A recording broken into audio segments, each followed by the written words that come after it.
Welcome back. Now, in light of the upcoming budget, the South African Revenue Services is getting ready for a revenue recovery drive known as Project Billions. According to Tax Consulting SA, the initiative aims to collect more tax debt to help offset the loss of revenue resulting from the cancellation of the VAT increase. Head of Strategic Engagement and Compliance at Tax Consulting SA, Jashwin Baijoo, joins us now to provide further insights. Thank you so much for your time, Jashwin. Well, actually, I mean the effort of SARS trying to recover tax that is already there really has been going on for a number of years, even in the absence of the withdrawal of a VAT increase. How would you rate SARS in terms of its revenue collection muscle so far? So last year, SARS ran something they called Project 1 billion, right? And it was a specialized revenue recovery program. And it did so well. I think they ended up bringing in about 42 billion from that program through 2012 ring-fenced audits, collections, things like that. So they've been gearing up to it, and factually, I mean, as then the market should have seen this coming. If you have Project 1 billion, obviously you're going to move on to Project Billions. But it's really a case of, over the last couple of years, we've seen them ramping up their collections and using a very targeted strategy. It's not a case of, kind of willy-nilly, but what happens is, well, final demands are sent out to an extent indiscriminately, and that ranges from 5,000 rand to 50 million rand. I mean, I saw a demand last week for 62 million. And that demand gives you 10 business days to respond appropriately.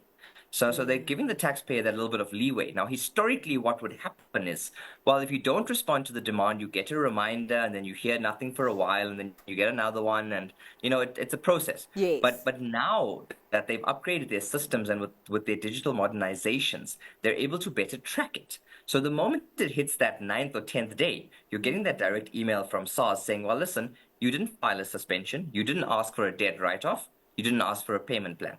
So we are now going to collect. So that, you've got those 10 business days where you can say, listen, please suspend, I'm going to dispute, or I can't afford to settle it. Please, can we write off a portion? But once you go beyond that, SARS's powers of collection kick in. And that includes dipping into taxpayers' bank accounts without any authorization, simply because, listen, the final demand was your warning shot, and you did nothing about it. I was actually going to ask about the consumer's power of negotiation here. Because, I mean, you get to that 10th day and, obviously SARS's powers then kick off. Does that mean that you have no power to still negotiate? How does that work? How does that give and take work? No, so you can still negotiate, but when SARS's collection powers kick in, it simply means like a senior SARS official can go down to the court and get a written statement stamped as a judgment, so you're then blacklisted. They can send instruction to your bank to attach funds from your account in satiation of the tax debt, but it doesn't bar you then from now negotiating a write-off. So there are various kind of tax debt relief mechanisms. One of them is a deferral arrangement, which is just an installment payment arrangement, right? You still pay the whole thing, so that's your capital plus your interest plus your penalties, but you just pay it off over 6, 12, 18, 24, however many months. And then on the other hand, you've got the compromise of tax debt, where you can then apply to write off the interest and penalties, a portion of the capital, and then make arrangements in terms of payment of the reduced settlement amount. But that both of these do hinge obviously on financial hardship for the taxpayer. With the payment arrangement, you've got to kind of show that the monthly amount is sustainable based on your current income and expenses. And while with the compromise, where you're asking basically asking for a reprieve and saying, listen, please, can we write off, let's say, half of this? There you've got to show that from a financial standpoint, it's uneconomical for SARS to pursue collection against you. And factually, like as for a company, as an example, you've got to evidence that if this entire amount is being claimed, the company may have to go into liquidation, in which case, creditors like SARS will get 5 cents to the rand, whereas under the compromise, guys, we're giving you 30 cents to the rand. If you go the other way, one, cost of collections is going to outweigh the benefit of recovery, and two, from a fiscal standpoint, you're simply going to get less. Yes. Furthermore, well, if you force a taxpayer to stop trading, and it's the same with individuals, if you want to attach a motor vehicle, well, how's the individual going to get to work, earn a salary, and continue contributing to the tax base? Yeah. Well, I mean, it sounds like a lot of consumers also, this is, I guess, maybe negligence on their part. And I'm wondering how much of a handle then SARS has on tax collection in the event of, criminal tax non-compliance outside of non-negligence. So firstly, all non-compliance is criminal. So there's a couple years ago, they actually changed the legislation to say that, well, whether you willfully or negligently commit certain offenses, they're deemed criminal. And an example of that is, well, do you know if you don't file a tax return, it's a criminal offense? Like you just missed it. If you incorrectly complete a tax return, it's a criminal offense. What? Whether you did it, whether it was an honest mistake, whether it was willfully done, it's a criminal offense. Not paying your taxes, criminal offense. So not updating your registered details, criminal offense.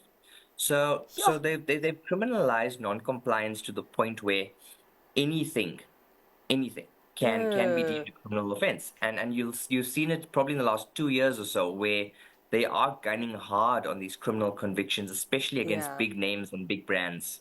Yeah. All right. So as someone then who's sitting in this position where I'm not really sure where I sit with SARS, what then do I need to do? Do I need to wait for SARS to come to me, or do I go to them? And what steps do I then need to prepare for that kind of process? Yeah, so it's always recommended to be proactive rather than reactive. Yeah. Because remember, there's different avenues. So as an example, with the voluntary disclosure program, if SARS has not come to you and you approach them first, you are then eligible for the voluntary disclosure program, which is used when you have omitted certain income or underdeclared. You want to make that correction, and it protects you from penalties and to some extent criminal convictions. Yeah. But if they approach you first, if they send you a letter of audit or a request for relevant material, whatever, it's no longer deemed voluntary, so that relief is no longer available. Then you have to go kind of dispute settlements, etc. So always approach SARS proactively, and depending how deep of a hole you are in and the extent of the non-compliance, it's always recommended to seek professional help. And the reason I say that is because I've had so many clients tell me, listen, we called the call center and they just said 6-month payment arrangement. Yeah. So they're not even fully informing taxpayers of the available remedies, let alone trying to do what is in the best interest of the taxpayer themselves. So it again, if it's a little problem, okay, fine, try and go it alone. E-filing does have a literal payment arrangement button for individual taxpayers where you have a small debt. If it's like under $500,000 or so, very small stuff, you can click that button and make an arrangement. But where it spans multiple tax types or multiple periods, or it's off the back of an audit, because in the audit they can impose penalties of up to 200% of the tax, and that's not including interest. That's just 200. So you owe $1 million, suddenly you got $2 million in penalties, and the Tax Act allows that based on a behavioral table. So when you're in that kind of messy situation, you usually want legal privilege in all your disclosures, and at the same time, when you're talking many millions and you can kind of see that a good chunk of that's interest and penalties, you want a strong negotiation team to actually engage with SARS and get those penalties and interest written off. Yeah. Well, Jashwin, I can see how much pressure they're in on SARS, in terms of getting that tax collection. The fact that they went from Project 1 billion to Project Billions, really, and especially in a time like this where revenue sources are limited. So I hope that the viewers have definitely taken some insights in terms of what they can do going forward to protect themselves. Thank you so much for your time and for your insights today. That was the Head of Strategic Engagement and Compliance at Tax Consulting SA, Jashwin Baijoo.